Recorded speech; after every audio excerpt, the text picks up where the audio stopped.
ఓం మహాగణాధిపతయే నమః. ఓం గురుభ్యో నమః. ఓం శ్రీమాత్రే నమః. పరమేశ్వర స్వరూపమైనటువంటి జ్యోతిష, వాస్తు మరియు ఇతర అనేకమైనటువంటి శాస్త్రములను మనకు అందించినటువంటి మహర్షులకి నమస్కారం. హయగ్రీవ హయగ్రీవ హయగ్రీవేతియో వదేత్తస్య నిస్సరతే వాణి జహ్నుకన్యా ప్రవాహవత్. అరుణాం కరుణాతరంగితాక్షీం ధృతపాశాంకుశపుష్పబాణచాపాం అనిమాదిభిరావృతాం మయూకైః అహమిత్యేవ విభావయే భవానీం. శ్రీమాత్రే నమః. ప్రేక్షకులందరికీ కూడా ఆ లలితాంబిక అమ్మవారి యొక్క అనుగ్రహం పరిపూర్ణంగా కలగాలని మనస్ఫూర్తిగా కోరుకుంటూ మనం ఈరోజు చెప్పుకోబోయేటువంటి టాపిక్ ఏదైతే ఉందో, పర్టికులర్గా ఒక్కొక్క లగ్నానికి, లగ్నం తెలియని వారు రాశిని చూసుకోవచ్చు, సెకండ్ ఆప్షన్ అది. బట్ పర్టికులర్ లగ్నాలకి ఇన్ జనరల్గా మీకు వేటి మూలంగా ఇబ్బంది అనేటువంటిది కొంచెం ఉంటుంది, వేటి మూలంగా బాగుంటుంది అనేటువంటి విషయాన్ని ఇప్పుడు నేను మీకు చెప్తాను. అయితే ఇందులో దీనికి కొన్ని కండిషన్స్ ఉంటాయి. ఇది మనం జనరల్గా చెప్పుకునేది, బట్ మీ పర్సనల్ చార్ట్ని బట్టి కొన్ని కండిషన్స్ ఉంటాయి. అదేంటి అనేటువంటిది నేను మీకు లాస్ట్లో చెప్తాను. సో వీడియోని ఆఖరి వరకు చూడండి. దాని ద్వారా ఏమవుతుందంటే పర్టికులర్గా మీరు దీన్ని ఎంతవరకు, నేను చెప్పిన కాన్సెప్ట్ని ఎంతవరకు మీరు ఆలోచిస్తూ ముందుకు వెళ్ళాలి, దీనివల్ల ఎటువంటి లబ్ధీలు పొందుతారనేటువంటిది మీకు తెలవడం జరుగుతూ ఉంటుంది. సో వన్ బై వన్గా ఒక్కొక్క లగ్నం నుంచి మనం ఇప్పుడు చెప్పుకుందాం. మేషలగ్నము వారికి కనుక చూసుకున్నట్లయితే, మేషలగ్నం ఒక్కొక్క పర్సన్ ఆ లగ్నంలో పుట్టారంటేనే సంథింగ్, ఏదైనా ఒక రీజన్ ఉంటుంది, గుర్తుపెట్టుకోండి. పర్ఫెక్ట్గా మనం ఎన్ని ముహూర్తాలు పెట్టినా ఏం చేసినా ఆ పర్సన్ ఆ కర్మ కొద్దీ ఆ లగ్నంలో పుట్టాల్సిందే. సహజంగా మేషలగ్నం అంటేనే కొంత ఫైరీ నేచర్ ఉంటుంది. బయటికి కటువుగా కనబడ్డా మనసు మాత్రం చాలా చాలా సున్నితమైనటువంటి మనస్తత్వం ఉంటుంది మేషలగ్నం వారికి. అయితే వీరు పర్టికులర్గా ఏ అంశాల వల్ల వీళ్ళకి పూర్వజన్మ కర్మ కానివ్వండి, ఇబ్బంది పడడం కానివ్వండి, ఇవన్నీ అసలు ఏ అంశం వల్ల వీళ్ళు ఇబ్బంది పడతారు లైఫ్లో అని చెప్పి చూసుకున్నట్లయితే, ఏ గ్రహం బాగోపోవడం వల్ల ఇబ్బంది పడతారు, అసలు ఏ గ్రహానికి చేసుకోవాలి, ఎక్కడ వీళ్ళ లైఫ్లో పాస్ట్ లైఫ్లో ఇప్పుడు చూడండి స్నేహితుల మూలంగా కావచ్చు, కొంతమందికి ఇంకో రకరకాల కారణాలు ఉంటాయి. అలా చూసుకుంటే వీళ్ళకి పాస్ట్ లైఫ్లో వీళ్ళు అప్పు ఇచ్చిన విషయాలు లేదా వీళ్ళు అప్పు పొందిన విషయాలే వీళ్ళకి ఈ లైఫ్లో ఇబ్బంది ఇస్తుంది. అంటే అప్పు మూలంగానే వీళ్ళకి ఇబ్బంది ఇస్తుంది, గుర్తుపెట్టుకున్నట్లయితే. ఇంకోటి ఏంటంటే అందులో పర్టికులర్గా ఈ రిలేషన్స్లో మామయ్య వరుస వారితో ఇక్కడ ప్రాబ్లం అనేటువంటిది క్రియేట్ అవుతుంది. ఎందుకు, ఏమండి మరి మీ వీళ్ళ మామయ్య మంచి వ్యక్తి కాదా? అలా కాదు. ఇక్కడ మనం అర్థం చేసుకోవాల్సిన విషయం ఏంటంటే, మీ యొక్క పాస్ట్ లైఫ్ ఏదైతే ఉందో మీ మామగారితో లేదా మీ అప్పు సంబంధించినటువంటి విషయాలు ఎక్కడో మీరు సంథింగ్ బ్యాలెన్స్ కర్మ ఉండిపోయింది. ఆ బ్యాలెన్స్ కర్మ కోసమే ఈ జన్మ ఎత్తడం జరిగిందనే విషయాన్ని మీరు అర్థం చేసుకోవాలి. మరి అదే బుధుడు కనుక మీ జన్మజాతకంలో, బుధగ్రహం కనుక మీకు బాగుంది, మీ జన్మజాతకంలో మీరు చక్కగా చూసుకోవచ్చు. మీ బుధుడు చాలా చక్కగా మంచి పొజిషన్లో ఉన్నాడు. అంటే ఎక్కడ ఉండాలి, ఉదాహరణకి శుభగ్రహాలతో కలిసి ఉండడం కానీ, అదేవిధంగా శుభకర్తరి అంటారు, అంటే రెండు శుభగ్రహాల మధ్యన ఉండడం కానీ, శుభగ్రహాలతో చూడబడ్డం కానీ మీ బుధుడు కనుక జరిగినప్పుడు అప్పుడు అంత ఇబ్బంది అనేటువంటిది ఉండదు. కొంతమంది చూడండి అప్పులు ఇవ్వడం ద్వారా బాగా, చిట్ ఫండ్స్ నడపడం ద్వారా బాగా లక్షలు సంపాదించారు, కోట్లు సంపాదించారు అంటూ ఉంటారు. కానీ కొంతమంది అదే అప్పు ఇవ్వడం ద్వారా నేను చాలా ఇబ్బంది పడ్డానంటే, నేను అసలు పొరపాటును కూడా ఇవ్వకూడదని నేను గుణపాఠం నేర్చుకున్నాను అంటూ ఉంటారు. బికాజ్ ఆఫ్ మీ యొక్క మెర్క్యూరీ ఉన్నటువంటి కండిషన్, ఇది గుర్తుపెట్టుకోండి. అలాగే ఈ మెర్క్యూరీ కండిషన్ ఖచ్చితంగా మేషలగ్నంలో పుట్టారు అంటేనే మీరు బాగా అర్థం చేసుకోవాల్సింది ఈ కర్మలో పుడతారు. మరి దీన్ని ఇంప్రూవ్ చేసుకోవడం ఎలాగా అంటే, మీరు విష్ణు సహస్రనామాలు రెగ్యులర్గా వింటుండాలి ఈ కర్మను తొలగించుకోవాలంటే. రెండవది, గ్రీన్ కలర్ వస్త్రాలు, మీకు ఎక్కువగా అప్పుల మూలంగా ఇబ్బంది పడుతున్నారు అన్నప్పుడు గ్రీన్ కలర్ వస్త్రాలను దానంగా ఇవ్వడము, లేదా మొక్కలు నాటడం మెయిన్గా చేస్తూ ఉండండి. మొక్కలు, వీలైనన్ని మొక్కలు గిఫ్ట్గా ఇవ్వండి లేదా నాటండి. మీ కర్మ అంతా కూడా ఎలా అంటే మొక్కలు దానంగా ఇవ్వడం ద్వారా మీ కర్మ తగ్గుతుంది. ఇది బాగా అర్థం చేసుకోండి. అలాగే మరొకటి ఏంటంటే, ఈ కర్మను తగ్గించేటువంటి దానికి ప్రతి లగ్నానికి స్పెసిఫిక్ ఆరాధన ఉంటుంది. ఆ రకంగా చూసుకుంటే మీకు సూర్య నమస్కారాలు చేసుకోవడం, సూర్య భగవాను ఆరాధన చేసుకోవడం చేయాలి ఎక్కువగా. మీరు ఎంత సూర్యుని ఆరాధన చేస్తూ ఉంటే పర్టికులర్గా మీకు వచ్చిన ప్రతి రూపాయి, ప్రతి దాని ద్వారా వచ్చిన లబ్ధిని సూర్య భగవానుడు చూపిస్తూ, స్వామి నీ అనుగ్రహం వల్లే వచ్చింది అని చెప్పి మీరు కనుక చేయడం కనుక ప్రాక్టీస్ చేయగలిగితే 100% మీరు పాస్ట్ లైఫ్లో చేసినటువంటి కర్మ నుంచి తప్పించుకోవడం జరుగుతుంది. ఇది గుర్తుపెట్టుకోండి.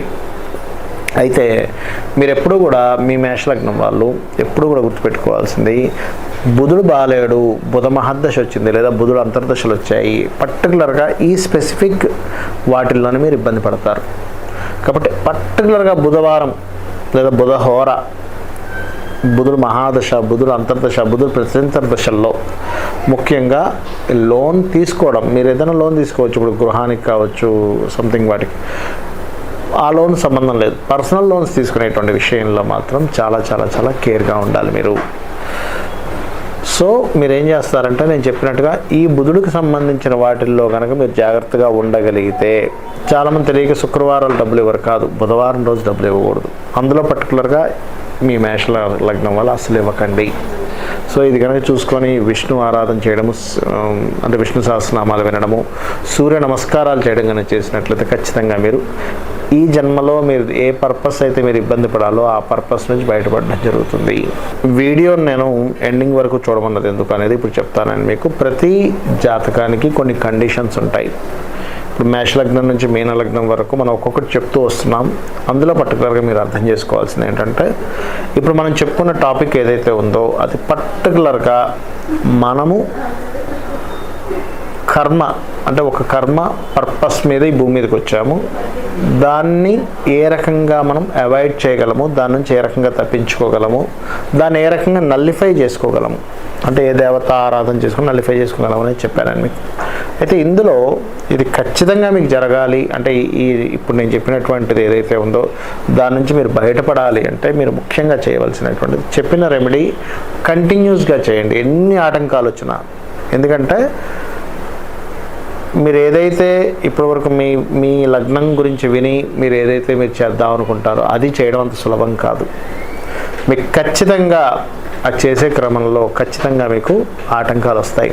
ఎవరో సడన్గా అదే సమయం ఈ రోజు నుంచి మొదలు పెడదాం అనుకునేసరికి ఏదో ఫోన్ కాల్ వస్తుంది, లేకపోతే ఇంకెవరో ఏదో జరుగుతుంది, ఫ్యామిలీలో ఏదో అడుగుతూ ఉంటుంది. ఎందుకు అంటే మిమ్మల్ని అంత ఈజీగా కర్మ వదిలిపెట్టకుండా ఏదో రూపంలో అది అనుభవించేలా చేస్తూ ఉంటుంది. కాబట్టి ఖచ్చితంగా మీరు ఏం చేయాలంటే సంకల్పం తీసుకోవాలి. ఎట్టి పరిస్థితుల్లో కొంతమందికి నేను చూశాను, అదే రోజు అనారోగ్యం చేయడం, జ్వరం రావడం, కడుపు నొప్పి రావడం, ఇంకేటో ఊరెళ్ళాల్సి రావడం, అంటే ఏదో కారణం చేతది ఆపుతూ ఉంటుంది. కాబట్టి ఫస్ట్ ఎటువంటి సిచ్యువేషన్స్ ఉన్నా కూడా మీరు కంటిన్యూస్గా రెమెడీ చేయడం ఆపకండి. రెండవది, మీరు చేసే రెమెడీ ఎవరికి కూడా నేను దీనికోసం చేస్తున్నానని చెప్పని, ఈ సంకల్పం కోసం చేస్తున్నాను అనేటువంటి చెప్పకండి. చేస్తున్నానని చెప్పండి, కానీ ఏ సంకల్పం కోసం చేస్తున్నానని చెప్పకండి. నేను రోజు ఇప్పుడు ఉదాహరణకు సూర్య నమస్కారాలు చెప్పాను, రోజు సూర్య నమస్కారాలు చేసుకోమని చెప్పాను, నేను చేసుకుంటున్నాను, నాకు బాగుంది. లేదా ఇంకోటి, కొంతమందికి లలిత సహస్రనామాల్లో కొన్ని మంత్రాలు, లేకపోతే కొంతమందికి వారాహి అమ్మవారిని, ఇట్లా రకరకాలు చెప్పున్నాను.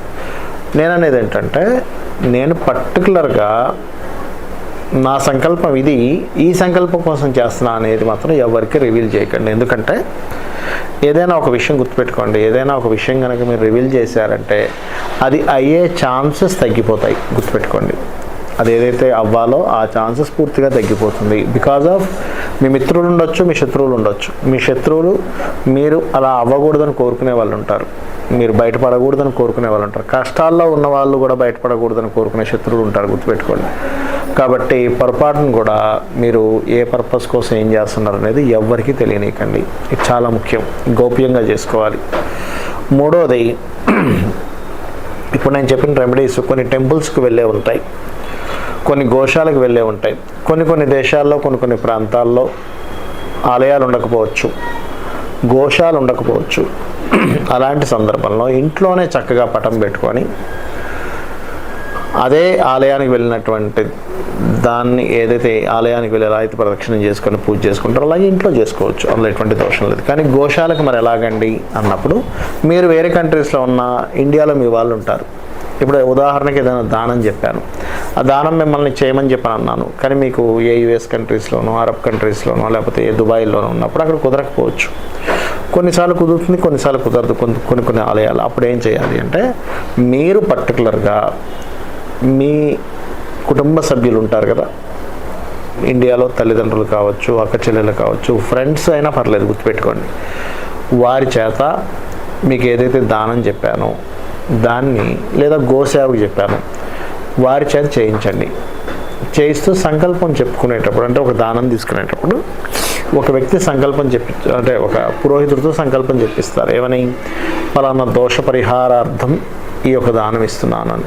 అది చెప్పేటప్పుడు మీరు వీడియో కాల్లో ఉండండి. వీడియో కాల్లో ఉండి మీరు కూడా చూస్తూ ఆ దానం సంకల్పం చెప్పించుకొని దానం ఇచ్చేది కనుక చూసినట్లయితే, మీ సంకల్పం మీ యొక్క పేరు మీద, మీరు ఏ పర్పస్ మీద దానం ఇస్తున్నారో దాని మీద ఇస్తున్నారు కాబట్టి ఖచ్చితంగా మీకు ఆ పుణ్యం అనేటువంటిది రావడం జరుగుతుంది. ఇక 4వ పాయింట్, ఏవి పడితే అవి గోవుకు తినిపించకండి దయచేసి. చాలామంది ఏం చేస్తారంటే, దానం ఇవ్వమన్నది కాస్త గోవుకు తినిపిస్తారు, గోవుకు తినిపించమన్నది ఇంకోటి ఏదో చేస్తూ ఉంటారు. కాబట్టి గోవుల్లో కూడా దేశీవాళీ ఆవుకు మాత్రమే మీరు తినిపించినప్పుడు మీరు దాని నుంచి ఏదైనా ఎక్స్పెక్ట్ చేయొచ్చు. మామూలుగా గోవులకి ఏంటంటే, అంటే దోషం పోవాలనేది ఎక్స్పెక్ట్ చేయొచ్చు. జెర్సీ ఆవు కనుక తినిపించినట్లయితే దోషం పోవాలనేది ఎక్స్పెక్ట్ చేయకండి. ఒక ప్రాణికి ఫుడ్ పెట్టామనే ఒక పుణ్యం వస్తుంది, ఒక ఆకలి తీర్చామనే సంతృప్తి వస్తుంది అనేటువంటి దాంతో మాత్రమే ఎక్స్పెక్ట్ చేయండి. బికాజ్ ఆఫ్ జెర్సీ ఆవుకి ఎనర్జీస్ ఉండవు, ఆ పవర్ ఉండదు. సో ఖచ్చితంగా మీరు దేశీవాళీ ఆవుకే తినిపించండి. జెర్సీ ఆవు కూడా పెట్టండి, కానీ ఒక ప్రాణికి ఫుడ్ పెడుతున్నాం అనే భావంతో మాత్రమే తినిపించండి. ఇవి ఖచ్చితంగా పాటించండి. అదేవిధంగా చాలామంది అడుగుతుంటారు, ఏమంటే మేము చేసేటప్పుడు నాన్ వెజిటేరియన్ తినొచ్చా, మాకు ఏలి సూటకంలో ఉన్నప్పుడు పరిస్థితి ఏమిటి? ఇవన్నీ ఏలి సూతకంలో ఉన్నప్పుడు 11 days అయిపోతే కనుక నో నీడ్ టు వరీ. స్త్రీలు ఏదైనా సరే ఉదాహరణకి ఆ 5 days ఉన్నప్పుడు మనసులో ధ్యానం చేసుకోవచ్చు, నో నీడ్ టు వరీ. అదేవిధంగా నాన్ వెజిటేరియన్ అలవాటు ఉన్న వాళ్ళు పొద్దున్న దానం ఇచ్చేసారు, మధ్యాహ్నం తినొచ్చు, కానీ తిన్న తర్వాత మాత్రం దానం ఇవ్వకండి దయచేసి. సో ఇవి పాటించండి. ఖచ్చితంగా మీకు ఆ యొక్క అమ్మవారి అనుగ్రహంతో పరిపూర్ణమైనటువంటి విజయాన్ని మీరు సాధించాలని మనస్ఫూర్తి కోరుకుంటూ, శ్రీమాత్రే నమః.